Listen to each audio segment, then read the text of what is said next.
In the first-class cabin of a transatlantic flight, just a slight disturbance broke the silence. A highly accomplished pilot, in his pristine uniform with powerful steps, walked down the aisle. He was the king in this flying metal box. He had disregarded her, seeing her as someone unworthy of existence. He humiliated her and then attacked her. But he made a catastrophic mistake. He had no idea that the woman he had just attacked was not just an ordinary passenger. She was a silent, anonymous billionaire who owned the entire airline, and he had just sealed his fate at Censureur, Lingfeet. This is not just a story of revenge. It's a story of devastating karma, and the day a pilot learned the hard way that some passengers hold the power to ground him forever. On a flight from New York to London, Captain Marcus Thorne, a man with many achievements and decades of experience, believed in a simple rule: his word was law. Above the clouds, in the insulated silence of his domain, he held all the power. But his universe was about to be shattered in an instant by the calm and deliberate challenge of a young woman. He did not know that this woman, Serena Monroe, was the one who owned the airline he worked for. Not just a passenger, not just a woman with a small piece of the pie.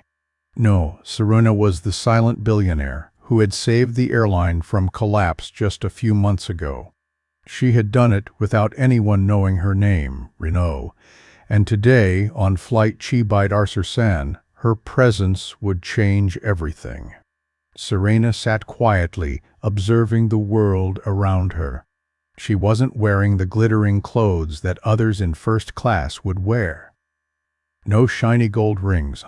She wore a simple black cashmere set, her hair neatly tied in a bun, a pair of handcrafted sneakers on her feet. She looked like anyone could mistake her for a student or a lucky passenger, but she was not just anyone. She was the embodiment of silent power, someone who could build empires and tear them down just as easily. And on this flight, she would do just that. The first sign of trouble was so subtle that it barely registered in the hum of the first-class cabin's luxury. A man in a pinstriped suit was struggling to stow his oversized carry-on in the overhead compartment. It wasn't a big issue, nothing that would have attracted attention if handled correctly, but the man, his hands shaking from impatience and perhaps too much whiskey, suddenly took offense at a simple matter of space. He shifted his attention to Serena's overhead bin, where her small, unremarkable backpack was stored. "Excuse me," he grunted in her direction. "I need this space." Before Serena could respond, a flight attendant, Brenda, appeared by the aisle, her smile a mask of carefully practiced politeness. "Of course, sir," she said, her voice just a little too sweet. "Let me help you with that." Brenda, a woman with many years of experience in the airline industry, saw a simple equation: the wealthy-looking man in a suit versus the young woman in plain loungewear. The equation was easy to solve, at least in her mind. The man must be accommodated. The woman's concerns were secondary. Without saying a word to Serena, Brenda reached up to move the bag herself. The hum of the cabin stilled for a moment, the balance of power shifting just slightly. Serena's voice, calm and measured, stopped her. "Please leave my bag where it is," she said, her tone suddenly sharp, pulling the situation out of the everyday flow into something far more significant. "There's plenty of room for both of your bags if he moves his sideways." The man, his irritation rising, scoffed. "Just move the damn bag," he snapped. "Some of us have places to be." It was a small thing, but in that moment, Serena felt it. 1,000 moments just like it, when the comfort of others had always been placed before hers. She had lived through these silent battles, quietly enduring, but today she was done. She had a choice now. She could remain quiet, or she could make her stand. And she chose to make it. Brenda hesitated, her professional mask slipping for just a moment before she reached again for the backpack. "I'll just pop it under your seat," she said, her voice dripping with the well-worn assumption that Serena would simply comply. "Leave it, please," Serena said again, her voice low and firm now. "Take your hands off my property." There was something different in Serena's voice now, something that caused Brenda to freeze, her fingers still hovering over. It was the calm authority that came from knowing who you were and knowing what you could do. In that moment, Brenda's certainty wavered just enough to expose the bias beneath the surface of her politeness. The man in Sansi exploded. "I'm a Platinum Elite member," he shouted. "I've been flying with this airline for 20 years. Get your supervisor. Better yet, get the captain." The words stung Serena, but she knew the game. She had seen it 1,000 times before, the same assumptions, the same dismissals. And yet what neither the man nor Brenda knew was that the captain, the one they were about to summon to enforce their little power play, was walking into a trap he couldn't even see. A few minutes later, the door to the cockpit opened, and in strode Captain Marcus Thorne, tall and imposing in his silver and white uniform, his boots clicking on the plush carpet. He looked every bit the leader, commanding, unwavering. But the moment his eyes landed on Serena, everything shifted. His eyes moved from the businessman in Sansi to the woman in San A. She was nothing more than an obstacle, a complication. She didn't belong here, and he was going to set things right. "Is there a problem here?" he asked, his tone deep and dripping with authority. The silence that followed Thorne's words was deafening, stretching long and tight, like a wire pulled taut, ready to snap. Passengers shifted uncomfortably in their seats, as though they too could feel the tension in the air. The quiet, the hum of the plane, the soft clinking of glasses, everything seemed to slow, as if waiting for something to break the silence. It was in this moment that Serena did something most would never expect. She remained still, composed, her face impassive, like a stone statue under siege. The power she wielded in that small, confined space wasn't in loud words, but in a deep, unshakable calm. Across from her, Captain Thorne fidgeted, his hands clenched into fists, his chest heaving with a frustration he couldn't quite place. He had always been the man in control, the one who dictated the flow of the cabin, commanded obedience with a mere word. But Serena Monroe wasn't like any passenger he had ever encountered. And it unsettled him deeply. He had slapped her, struck her with his own hand, and yet she sat there, calm, unbroken. Her lack of submission enraged. He was used to compliance, used to bending the world to his will, right? Not the other way around. In his mind, this was a small issue, something to be squashed quickly and easily.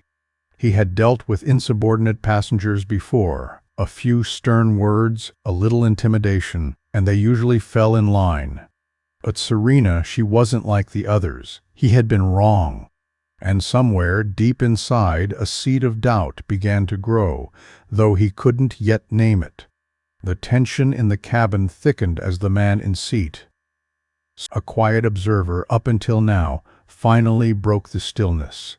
His voice was calm, yet it cut through the room with the clarity of a sharp blade. "Captain," he said, his tone measured but firm, "with all due respect, the young lady has a point. There's more than enough room in the bin for both bags.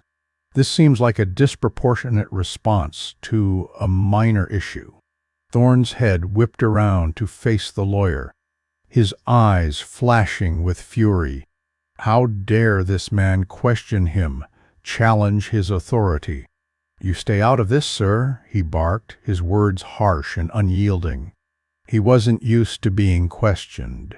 especially not by someone who didn't belong in his world. This is a crew matter. And with that, his attention returned to Serena, his face contorted with anger, his voice dropping to a low, menacing growl. You think you can just come in here and do whatever you want? You think the rules don't apply to you? The words stung, the weight of them meant to diminish her, to reduce her to nothing more than another errant passenger who had no place in his world. Serena's response was as soft as it was lethal. The rules should apply to everyone equally, Captain, including your crew. The finality in her words was like the strike of a hammer. But it wasn't enough for Thorn. He was beyond the point of reasoning now. His pride injured, his mind clouded with the pressure to assert himself, to reassert the authority he had once carried with ease. And in that moment, a line was crossed, one that could never be uncrossed. His hand shot out before he could stop it. It wasn't a fist, it wasn't a punch. It was a slap, an open-handed blow that crashed into Serena's cheek with a sharp crack. The sound was a physical presence in the cabin, sharp enough to cut through the hum of the engines, cutting through the thin veneer of politeness, of civility, that had previously held the space together. Serena's head snapped to the side, the force of the slap stunning her. But it wasn't pain that registered first. It was shock, pure and unfiltered. The immediate sting on her cheek was forgotten the moment her gaze met Thorn's, her eyes burning with something far colder than anger. She didn't flinch, she didn't recoil, there were no tears, no outbursts, no dramatic gestures. Instead, there was only stillness. The calm that had seemed to settle over her in the face of his aggression deepened until it radiated from her like a force field, pushing back against his every attempt to dominate. The slap had been an action, an assault, but it had just opened the door to something far more dangerous. She wasn't just a passenger. She wasn't just a woman in a seat. She was something else entirely. She was the one who had the power to make him pay for his mistake. The gasps around the cabin were immediate, and the tension in the air skyrocketed. It wasn't just the slap. It was everything that followed. The man in Sandsea looked stunned, his mouth hanging open in disbelief. The flight attendants, who had once moved with the ease of routine, now moved with awkward hesitation, not sure of their place in this unfolding drama. But it was the lawyer, Mr. Peterson, who made the next move. "My God," he said, rising to his feet, his voice sharp with disbelief. "Did you just strike a passenger?" Serena slowly turned back to face Thorn Cow, her cheek burning, the redness of it blooming on her dark skin.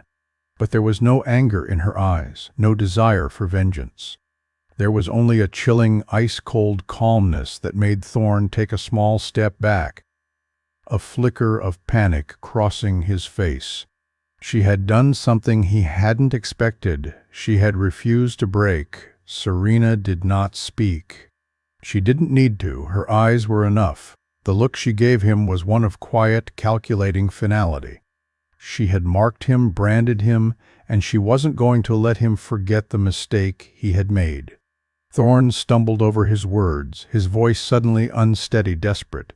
"She was insubordinate," he said, his voice rising. "A security risk. I acted to maintain control of my aircraft. This is my right as captain." But the passengers around him were no longer listening. The veneer of authority he had carried with him had cracked, and in its place was a man desperately trying to cling to the power he thought he had. Serena's voice cut through the chaos. "No," she said quietly. You were not maintaining control. You were asserting a power you didn't have. You let your prejudice cloud your judgment, and now you'll face the consequences." She leaned forward then, reaching for her phone, her fingers moving across the screen with terrifying purpose. She was no longer just the passive observer. She was the one in charge now, and the first step was sending a message. An encrypted message to the one person who could make it all disappear, or make it all unravel. Her thumb hovered for a moment before she pressed send, the quiet click of the message echoing in her mind. She had just set the wheels in motion, but it wasn't for immediate retaliation. No, she would make him stew in the consequences of his actions for the next 7 hours. He would have to fly the plane, but the truth would catch up with him. Slowly, steadily, like a shadow creeping up on a man who believed he was untouchable. The cabin was heavy with the aftermath, a charged, uncomfortable air, thick with anticipation and disbelief. The slap had shattered the fragile calm of the flight. And now, instead of the usual murmur of contented passengers, the first-class cabin was eerily quiet. The man in CNC, who had been so vocal moments before, sat back in his seat, eyes wide, unsure whether to speak or remain silent. He was a man who had once been powerful in his own right. But in the face of the quiet dignity of Serena Monroe, he was nothing. Less than nothing. A footnote in a larger narrative he would never comprehend. Serena leaned back into her seat, her back straight, her posture composed. A still figure amidst the turmoil she had just set into motion. Her eyes never left the front of the cabin, where Captain Thorne was pacing like a trapped animal. His movements erratic, filled with the jittery energy of a man who had made a fatal error. But it was too late for him to take back his actions. It was too late for any of them. The wheel of fate had begun to turn, and now they would all watch as it crushed what little remained of his reputation, his career, and his life. Thorne retreated to the cockpit, his pride and self-assurance slipping away like sand through his fingers. The moment the cockpit door closed behind him, he was alone with his thoughts. But there was no solace in the isolation. The rhythmic hum of the engines and the soft creak of the cabin were no longer comforting. They were a constant reminder of the irreversible moment that had just passed. He was no longer the king of his metal domain. He was a man who had struck the wrong person. A man who had underestimated the woman sitting in seat A. The flight continued on, and for those in the cabin, time seemed to stretch and slow. Every chime of the intercom, every call for drinks, felt like a reminder of the altercation that had just transpired. Serena, however, was still and silent. She declined meals and drinks, her focus unbroken, her mind already ahead of the moment. She wasn't worried about what had happened on the plane. She wasn't worried about the slap, the confrontation, or even the way Thorne had reacted. She was thinking about what came next, the reckoning she had just set into motion. As the plane continued its journey to Heathrow, Thorne's mind raced. He couldn't stop replaying the slap. He couldn't stop thinking about how she had taken control, how she had stared at him without fear, without trembling. He had thought she was just another entitled passenger, someone who could be bullied, dismissed. But he had been wrong. He had been deeply, catastrophically wrong, and the shame of it gnawed at him bit by bit, like a slow, relentless hunger. He tried to convince himself that it was just a moment of stress, that he had acted out of a sense of duty, of responsibility to the other passengers. But deep down he knew the truth. It wasn't duty that had driven him. It wasn't the safety of the plane. It was his own prejudice, his own belief that his authority could not be questioned by anyone, especially not a young black woman who didn't belong in the world he had carved out for himself. She wasn't supposed to be in first class. She wasn't supposed to stand up to him. And yet she had done both without flinching, without hesitation. That was the moment that had broken him.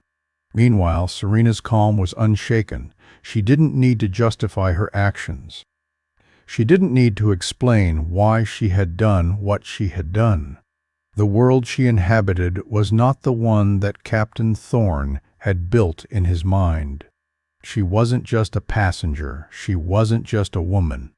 She was the power behind the airline, the force that had kept it afloat. The invisible hand that and as Thorne spiraled in the cockpit, Serena remained grounded, her sense of purpose clear.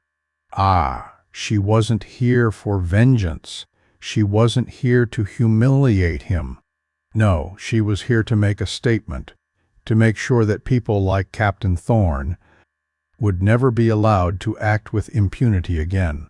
As the plane descended into Heathrow, the tension in the cabin did not dissipate. It lingered, thick and palpable, in the space between the passengers. Serena's presence was no longer just a calm in the storm. It was a quiet, undeniable assertion of authority. The other passengers glanced at her nervously, unsure of whether to approach or keep their distance. The businessman in Scene C, the one who had been so vocal about Serena's behavior, now avoided her gaze entirely. He had seen something in her, something he couldn't ignore, and the lawyer, Mr. Peterson, who had stood up for her in the moment of crisis, sat back in his seat, content to be the silent witness to the unraveling of a man's life. As the plane touched down, Serena's eyes never wavered. She watched the tarmac approach, her expression as unchanging as the landscape passing below. This wasn't a victory. Not yet. It was just the beginning, but she would be patient. The world, like the flight, would land in its own time. And when it did, it would do so on her terms. The plane taxied toward its gate, and the usual din of disembarking passengers began. But this time, the atmosphere was different. This wasn't just another landing. This was the landing of a man who would never rise again. Of a woman who had just shown the world what real power looked like. As the cabin door opened, the first to enter were not the usual staff, the airport crew, or even the waiting passengers. No, this time it was Julian Croft, the CEO of Airlines, who stepped forward, his eyes darting nervously around the cabin. He was flanked by two other figures, both of them exuding an air of quiet authority. They were not here for pleasantries. They were here for business, for resolution. And Serena was the one who would make it all happen. She stood slowly, her gaze never leaving the front of the cabin, where Captain Thorne and Brenda stood in shock, their faces pale, their postures collapsed. The scene was surreal, like a play being acted out on a stage where all the wrong people were standing center stage. Julian Croft moved quickly, his steps echoing in the silent cabin. As he reached Serena, he gave a slight bow of his head, his voice trembling. "Miss Monroe," he said, his tone low and deferential, "I am so sorry. On behalf of the company, I sincerely apologize for the actions of Captain Thorne." "Are you all right?" Serena nodded once, her expression calm but unforgiving. She wasn't here to engage in polite conversation. She wasn't here to receive apologies. She was here to reclaim the respect that had been denied her in that first-class cabin. She was here to make sure this would never happen again. Her eyes flicked past Julian to rest on Captain Thorne, who stood frozen, staring at her with a mixture of confusion and fear. He was no longer the powerful captain he had once been. He was nothing now. He was a man who had overestimated his place in the world. And now he was about to pay the price. Serena didn't need to say a word. The damage was done. Thorne's fate had already been sealed. And the silent power of a woman who knew her worth was the force that had caused his destruction. The scene at the gate was unlike anything Captain Thorne had ever encountered. The usual routine of passengers disembarking, the casual exchanges with ground crew, everything felt out of place, foreign, and far beyond his control. As Julian Croft and his entourage swept past the first-class passengers, ignoring their stares and whispered conversations, they approached Serena with an air of urgency and trepidation. Thorne felt a shiver run down his spine. This wasn't just a minor issue, not some trivial squabble between a passenger and a flight attendant. No, this was a tidal wave of consequence, a force that he could not escape. He had thought that once the plane had landed, once he was on solid ground again, the tension would dissipate. He had been wrong, dead wrong. Serena's movements were measured, deliberate. She stood, her posture erect, as though she had all the time in the world, her gaze never leaving Thorne. Her quiet authority seemed to fill the entire cabin. And in that moment, Thorne felt something he had never felt before: insignificance. It wasn't just her silence. It was the weight of her presence, the way she carried herself, as though she was the only person in the room that truly mattered.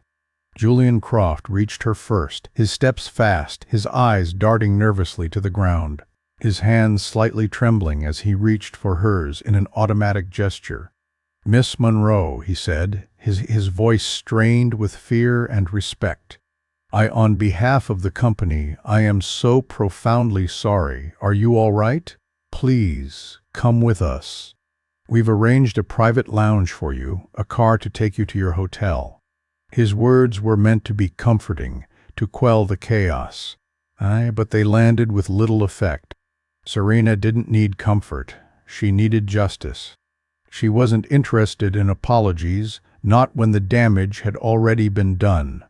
Thorne watched as Julian moved to usher Serena away, but her gaze remained locked on him, steady and unwavering. It was the way she looked at him that unsettled him the most. There was no malice, no burning hatred. It was simply a quiet, piercing awareness that she was in control. He had no place here anymore. Brenda stood beside him, a defeated look on her face. Her makeup was smeared from tears, her eyes swollen and red. She seemed to have lost herself in the gravity of the situation. Her once tight-lipped professional demeanor had crumbled. She was nothing now. She was an enabler, a tool of a broken system, and it showed in the way she stood there, almost apologetically, as though her whole identity had just been exposed as worthless. Serena didn't even glance at them. She had no need. Her focus was on Julian, and the sense of urgency in his eyes told her everything she needed to know. Thorne and Brenda were nothing more than remnants of an old system. A system that had failed in the face of her quiet, resolute power. They were remnants of a world she no longer needed to tolerate. "Thank you, Julian," Serena said, her voice calm, steady. She had no need to show gratitude. This wasn't about gratitude. This was about principle, about ensuring that the world would never make the same mistake again. "I'll be right with you." As she moved past him, her hand brushed his briefly. And in that moment Julian Croft, a man who had once been in charge of one of the largest airlines in the world, knew without a doubt that his fate, the company's fate, and even his own future lay entirely in her hands now.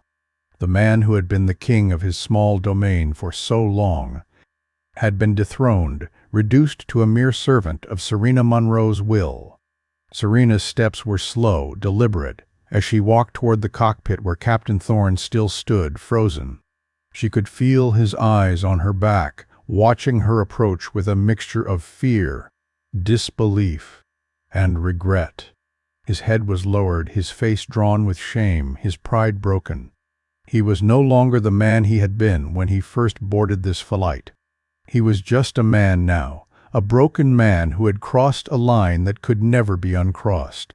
When Serena reached him, she didn't speak immediately. There was no need to. Her gaze alone was enough to make Thorne feel small, insignificant.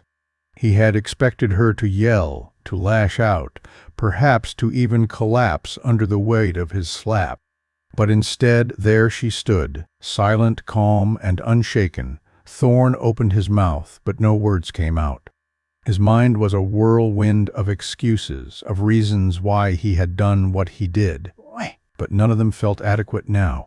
He had struck her, he had humiliated her, he had misjudged her, and it had cost him everything.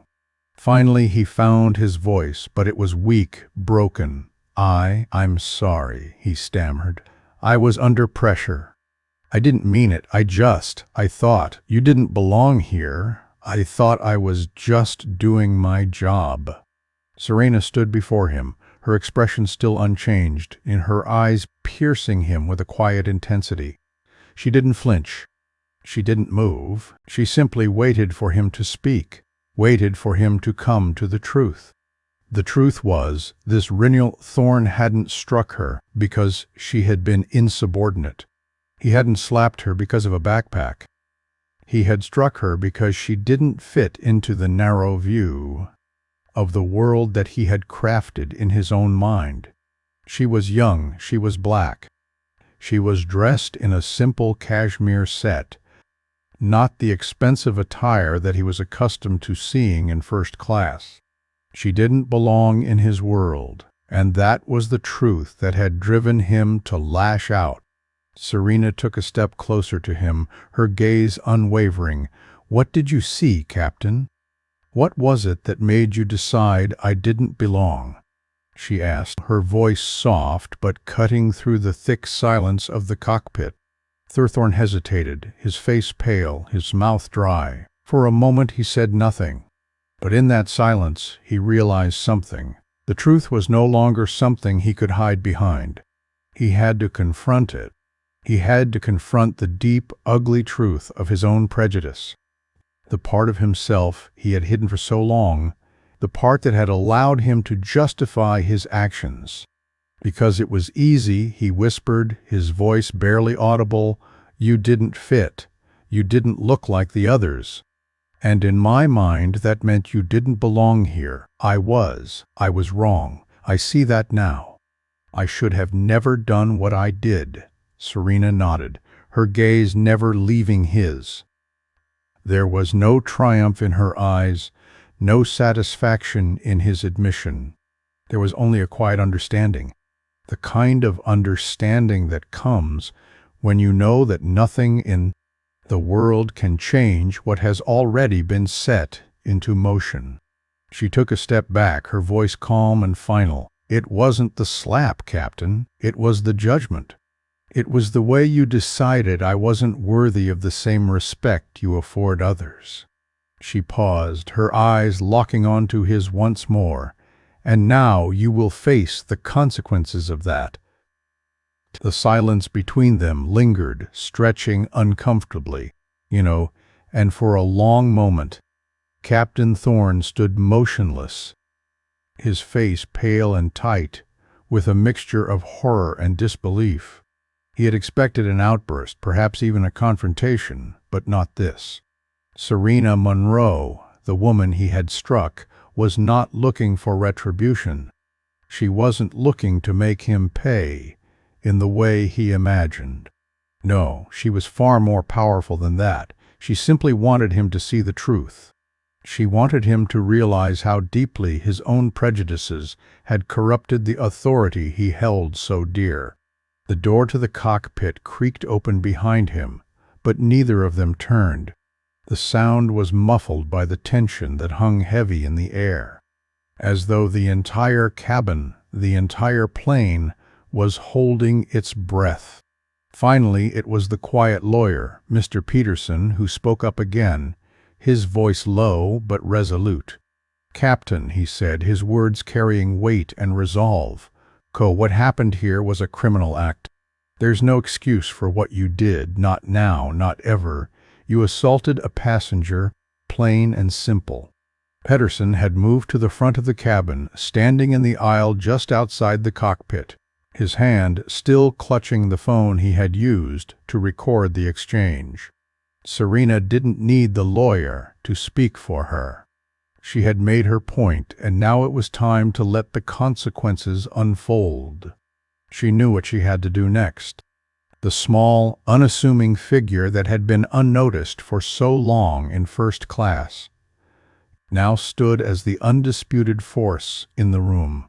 It wasn't just her wealth that had brought her power. It was the quiet, deliberate way she used it. She had no need for fanfare, no need for grandiose declarations. She was simply the force that could unmake this man in front of her. As she looked back at Thorne, the realization of what was to come began to creep over him. He could no longer deny it. He had crossed a line. This wasn't going to be swept under the rug, as so many incidents had been before. He had made a mistake of monumental proportions, one that no amount of apologies or excuses could undo. Serena slowly walked past him, her footsteps measured and deliberate. She didn't say another word. She didn't need to. The power of the moment was enough. But as she passed, she offered him one final piercing glance. A silent acknowledgment that he had sealed his fate with that one impulsive, violent act. There was no going back now. He was finished. Julian Croft, the CEO of Aura Airlines Co., who had been watching quietly, stepped forward then. His face drawn and pale, filled with a combination of regret and fear. He approached Serena, his voice strained. "Miss Monroe," he began, speaking with reverence and a hint of trepidation. "Oh, we will handle this. We will make sure that Captain Thorne and Brenda are dealt with accordingly. You have my word. Yeah, the company will cooperate fully with the authorities." Serena didn't respond right away. She didn't need to. The message had been sent loud and clear. What happened on this flight wouldn't be swept under the rug. It would be a public reckoning. And now her role was clear-handed. She was going to root out the rot in her company, expose the biases that ran deep, and replace them with something more just, something more humane. "I'm not interested in apologies, Julian," Serena said finally, her voice steady and cold. "I'm not here to settle scores or seek revenge. This is about something bigger. This is about ensuring that this never happens again, not just on this airline, but everywhere. We cannot keep turning a blind eye to discrimination. It has to end now." Her words, simple yet powerful, hung in the air, and even though she wasn't yelling, there was a palpable authority in her tone that made everyone in the room sit straighter, as if they could feel the weight of what she was saying. She wasn't just taking a stand for herself. She was taking a stand for every person who had ever been ignored, dismissed, or humiliated because they didn't fit someone else's idea of what they should be. Julian, his brow slick with sweat, nodded. He had no choice. He could feel the heat of her determination, and he understood, perhaps for the first time, how far-reaching the consequences of this moment would be. The company he had once controlled, with its culture of complacency and blind loyalty, was about to be fundamentally changed. It wasn't just about firing a few people. It was about changing the very core of how the airline operated, how it saw its customers, and how it saw itself. Thorne and Brenda were escorted off the plane by the head of security, their heads lowered in shame. They were no longer employees of Aura Airlines. They were relics of a bygone era. Their careers reduced to nothing more than cautionary tales. For Thorne, the reality was sinking in slowly, painfully. His professional life, the thing he had defined himself by for decades, had been ripped from him in a matter of moments. He had been a king in the sky, a man who could do no wrong. And now here he was, no longer a captain, no longer a pilot, but a man with nothing left but his own regret. But it was not just his career that had died today. It was his worldview. The way he saw people, the way he dismissed them based on appearances, on assumptions. That world was gone, and in its place was an emptiness, a sense of loss that he didn't know how to fill. He would spend the rest of his life trying to make sense of it. But the damage had already been done. He had crossed a line, and there would be no return from that. Serena remained seated as the cabin emptied. The other passengers shuffled out, eager to leave the charged atmosphere behind them. But for her it was not yet over. She had one final task to complete.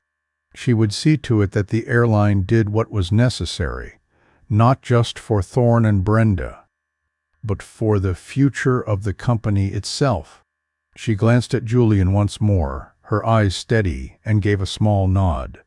"Take care of it," she said softly. It wasn't a request, it was a directive, a promise that the changes she had set in motion would be seen through. As she stood and began to walk toward the exit cow, her mind shifted gears. The plane had landed, but her work had just begun. She had already seen the change she wanted to make, and now it was time to get to work. This wasn't just about one man, one incident. This was about building a legacy that would outlast them all. And as she walked away from the aircraft, her mind raced ahead. The transformation of Aura Airlines would not be complete until the entire industry saw what true leadership looked like. She had just made her mark, and she would ensure it was indelible. The bustling airport terminal felt like another world compared to the stillness Serena left behind in the cabin. The steps she took away from the gate, away from the plane, were purposeful, as if every movement, every decision was unfolding according to a plan she had long devised, but had only now begun to act upon. She wasn't in a rush. She wasn't concerned with the chaos unfolding behind her. The world could see what it wanted to see, it could make judgments, it could talk, but Serena Monroe had already begun shaping a new world, one where the ugly truths were addressed, where power wasn't a weapon wielded by the privileged, but a responsibility carried by those willing to change the very fabric of society. As she exited the terminal, her mind shifted between the moment of confrontation and the task ahead. The flight was behind her, the slap, the humiliation, everything that had happened in that confined cabin. They were all part of something greater now. That act wasn't just a slap. It wasn't just a confrontation between her and a man who believed his position gave him power over her. It was a pivotal moment, a turning point. In her hands, this moment could either ignite a firestorm or transform into something far more profound. She boarded the car that was waiting for her, her ride to the private lounge. Julian Croft had already moved ahead, no doubt making arrangements for the inevitable fallout. But Serena wasn't concerned with the particulars of corporate policy in that moment. Her thoughts were elsewhere. They were with the countless passengers who had suffered silently as she had and who would never be able to wield the kind of quiet strength she had just shown. She thought of the young women who had been overlooked, the men who had been dismissed as insubordinate merely because they didn't fit the mold of someone who could be controlled by a system designed to protect only those at the top. She wasn't naive. She knew that it wouldn't be easy. She knew that a single moment of power, a single act of defiance, would not change everything overnight. But it was a beginning, and in the world of business, in the world of power, beginnings were everything. As the car glided silently through the streets of London, Serena's phone buzzed in her pocket. She pulled it out and saw the name flashing on the screen, Julian Croft. It was no surprise. She'd anticipated his call, and she answered before the second ring could even finish. "Miss Monroe," he said, his voice still strained, carrying the weight of the situation. I've already contacted the authorities. We've alerted the FAA and the British authorities, and we've begun the internal review process. We'll do everything to make sure Thorne and Brenda are held accountable. There's no question about it." Serena paused for a moment, letting the words settle. Julian had already done his part, and yet she felt the gravity of the situation settle deeper into her bones.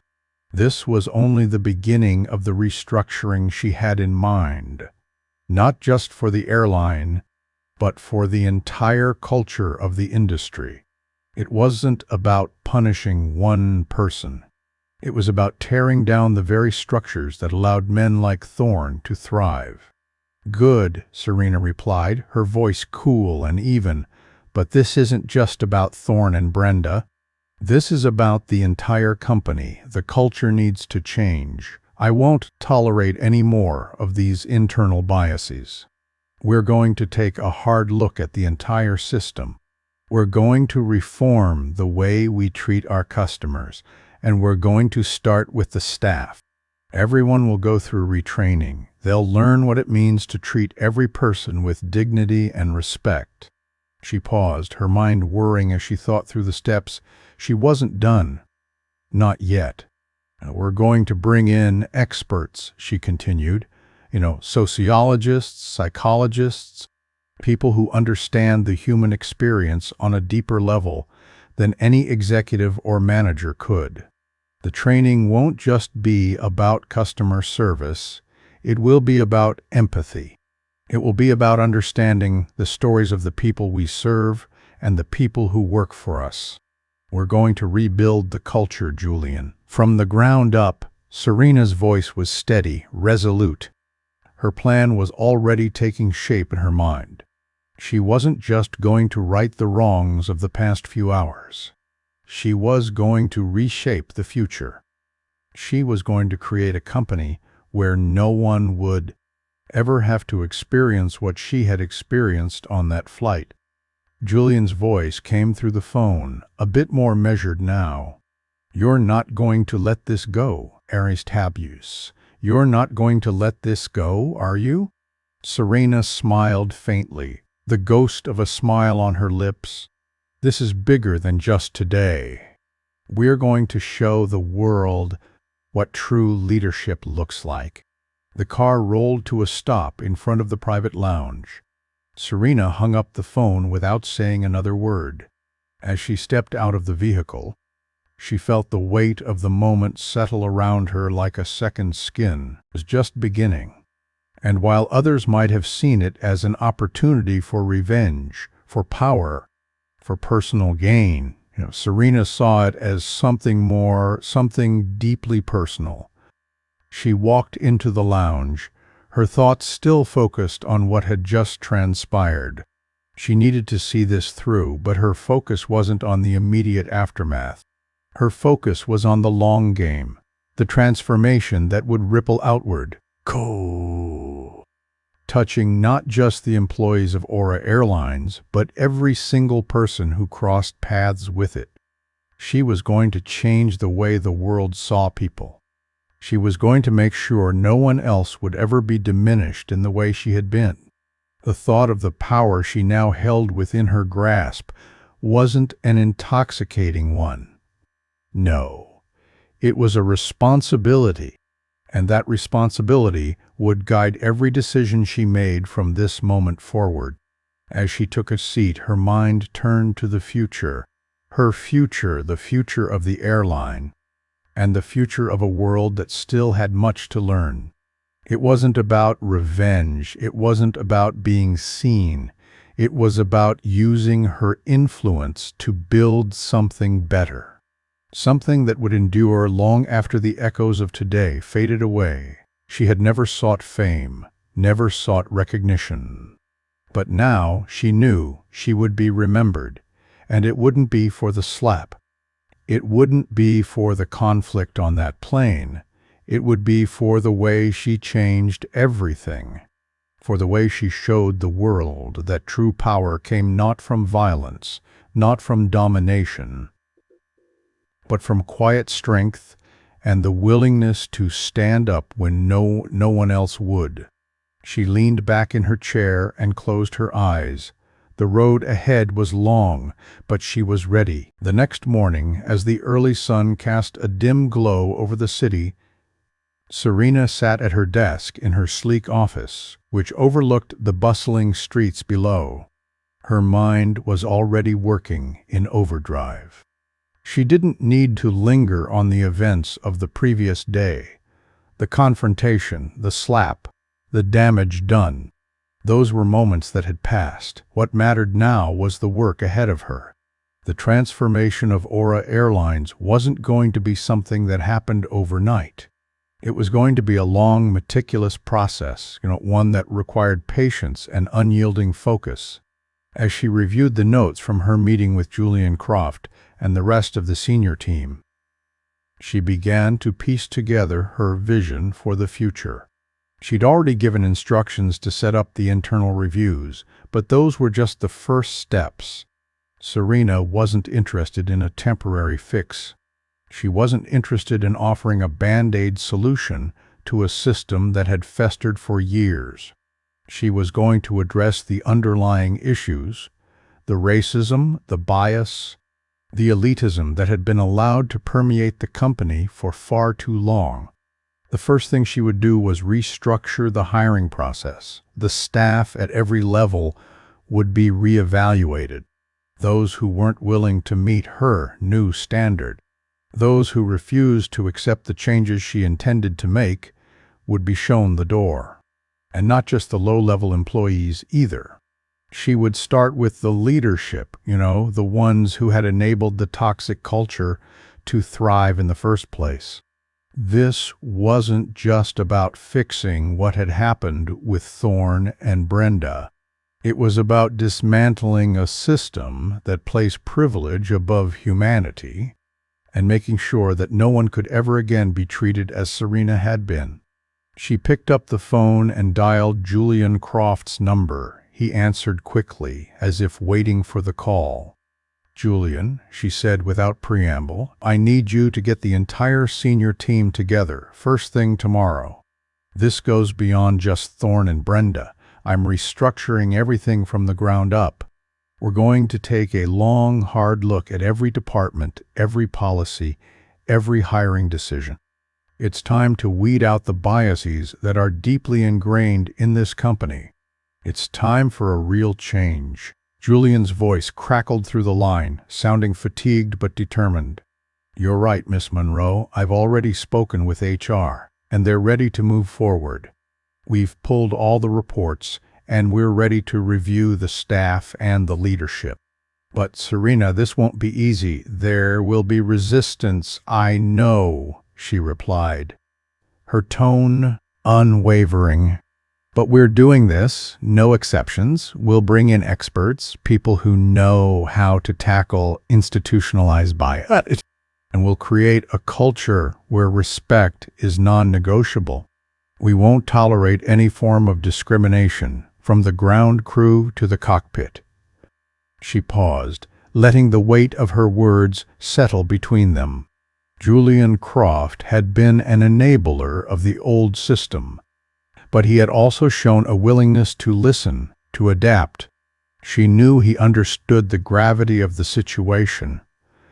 This wasn't just about a single incident. It was about everything that had led up to that moment. Serena had no interest in softening the blow. She wasn't here to make them comfortable. She was here to change the narrative, to show them what true leadership looked like.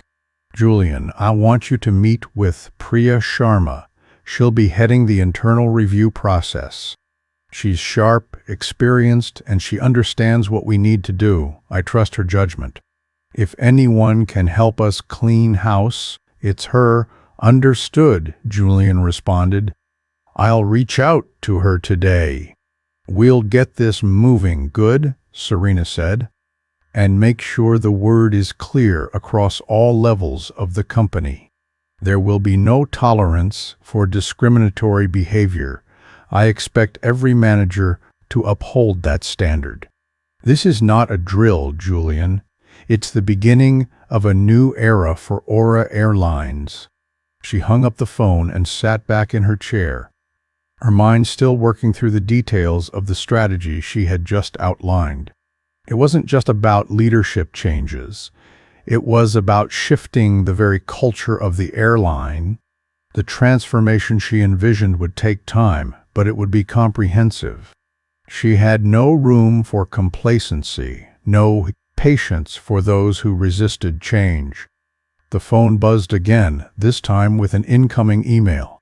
Serena opened it and found a message from Priya Sharma, confirming that the internal reviews were already underway and that she had begun contacting the consultants they would bring in to lead the workshops. Serena smiled to herself. Priya was already proving herself to be an invaluable asset. The real work was beginning. Meanwhile, Marcus Thorne sat alone in his sparse apartment, the weight of his situation settling in. It had been several days since the incident on flight Chibarashasan, but the humiliation, the loss of his career, the shock of his downfall still weighed heavily on him. He had tried to reach out to old contacts in the aviation industry, but no one would take his calls. His name had become toxic. He couldn't escape the truth, wherein he had destroyed his own life with one impulsive, prejudiced decision. There was no comfort for him now, no way to undo the damage. The life he had known, the status he had held, was gone. His world had come crashing down, and he was left to pick up the pieces of a shattered identity. But as he sat there, staring out the window at the gray sky, a part of him understood. The life he had built, the arrogance, the entitlement, the assumptions, had crumbled under the weight of his own biases. He hadn't just lost his career, he had lost his sense of self. And in the end, it wasn't the career that mattered. It was the recognition of what he had become. He closed his eyes and tried to push the thoughts away, but they kept coming relentless. He had no one to blame but himself. Serena, on the other hand, was already moving forward. The next steps were clear in her mind. The internal reviews were just the beginning. But she knew it wasn't enough to simply address the symptoms of the problem. It was time for a complete overhaul, a culture shift that would ripple through every department, every interaction, and every policy within Aura Airlines. Her mind was focused on the future, on the company she would build from the ashes of the old. She had already begun to craft the vision of what Aura Airlines would be, an airline where respect, empathy, and equality weren't just buzzwords, but the very foundation of its operations. This wasn't just about fixing the mistakes of the past. It was about creating a company that would lead the way for others to follow. Serena Monroe wasn't just an investor anymore. She wasn't just a silent backer. She was a leader, and she had a vision that would change everything. As the days passed, Serena's vision began to take shape, but the weight of the task before her was immense. She had always prided herself on her ability to see the bigger picture, to maintain a level of detachment that allowed her to navigate the corporate world with precision. But this was different. This wasn't just about money or market share. This was about something deeper. It was about dignity, respect, and fairness. It was about restoring the integrity of a system that had long been corrupted by power and privilege. Serena's meetings with Julian Croft were becoming more frequent, each one focused on the dismantling of the old regime. Julian had become a crucial ally in this process, though she knew he still struggled to accept the full scope of the transformation she had in mind. He was a man who had lived by the old rules for so long, and the idea of tearing down everything he had built, however flawed, was not an easy pill to swallow. Still, he had agreed to her plan. He had agreed to the internal reviews, the restructuring, the workshops, and the cultural overhaul that she envisioned. He had even agreed to bring in Priya Sharma as the head of the new passenger experience initiative, a decision that had, in its own way, sent ripples through the company. Priya was a sharp, articulate woman with a background in social work and psychology. She had spent years studying the way systemic biases affected people, both in corporate settings and in their everyday lives. It was a perfect match for the kind of cultural shift Serena was trying to foster within Aura Airlines. With Priya at the helm, Serena felt confident that the new initiative would not only address the immediate issues of bias, but would lay the groundwork for a company-wide revolution. As she sat in her office one afternoon, Serena received a report from Priya that outlined the initial steps for the re-education process. The workshops were being designed to focus not just on customer service, but on empathy, on learning how to understand the experiences of others, particularly those who had been marginalized by society. It was about acknowledging privilege and bias and actively working to break down the barriers that had allowed them to persist. Serena had always believed in the power of education. It wasn't enough to reprimand individuals and fire employees. The real change would come when the company's values were instilled in every employee, from the flight attendants to the top executives.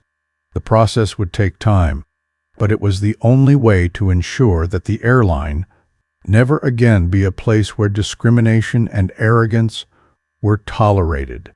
In a small, nondescript office in the heart of London, Marcus Thorne sat in silence, the weight of his disgrace pressing down on him. His once proud uniform had been traded in for a cheap suit, a symbol of his fall from grace. He had tried in vain to secure another job in the aviation industry, but no one would hire him. His name had become synonymous with failure and prejudice, and no amount of explanation could erase the memory of the slap that had destroyed everything he had worked for. His wife had left him, the house had been sold to cover legal fees. His contacts had cut ties with him. He was alone. And yet, despite the crushing sense of loss, there was something within him, a faint flicker of awareness that had begun to take shape. For the first time in his life, he had been forced to look in the mirror and confront the man he had become. He had always thought of himself as a man of order, of rules. But in reality, he had been a man of arrogance and entitlement. He had wielded his authority like a weapon, never questioning the way the world worked or the way others were treated. He had assumed that because he was a captain, because he had a title, he was above reproach.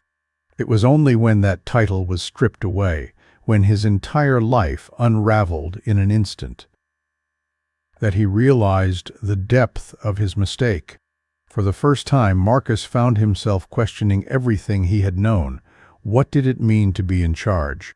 What did it mean to truly lead? He had always thought power was about control, about dominance. But now, with his world in ruins, he understood that true power wasn't about domination. It was about respect. Trenning's leadership didn't come from titles or uniforms. It came from humility, from understanding, and from the willingness to listen. Back at Aura Airlines, Serena's meetings with the senior management team were starting to produce results. The initial workshops were underway, and while there was resistance from some of the older employees, Serena was seeing progress. She knew it wouldn't be easy. Change never was, but she was determined. This wasn't just about her vision. It was about creating something lasting, a company that truly valued every person who walked through its doors. Whether they were a passenger or an employee, She had made one thing clear to the senior team: this was a corporate reset, not a quick fix. If they wanted to remain at Aura Airlines, they would have to prove their commitment to the company's new values. Those who refused would be shown the door. It was a difficult stance, but necessary. Serena knew that in order to change the culture, the leadership had to buy in completely. There could be no exceptions. Over the following weeks, the changes became more visible. The first major step was the creation of the new Dignity and Respect Initiative, a company-wide program that required all employees to undergo training on empathy, inclusivity, and bias recognition.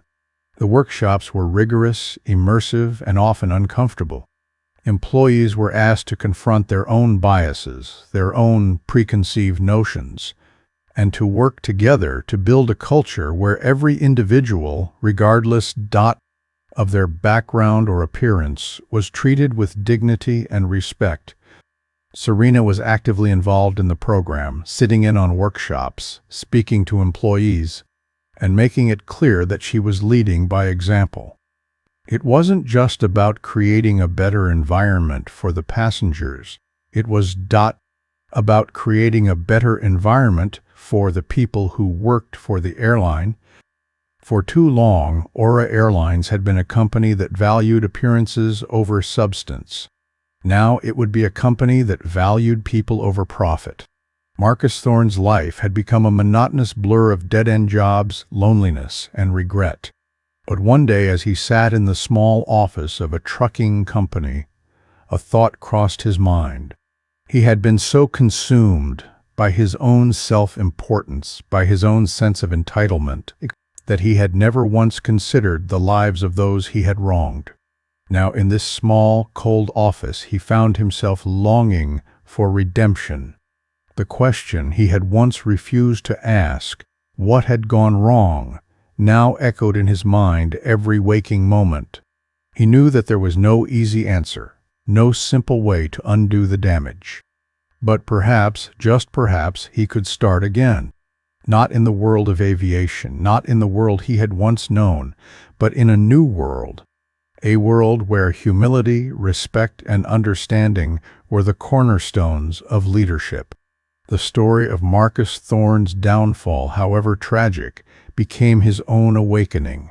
And perhaps, in the years to come, he would learn that redemption, much like power, was not given, it was earned.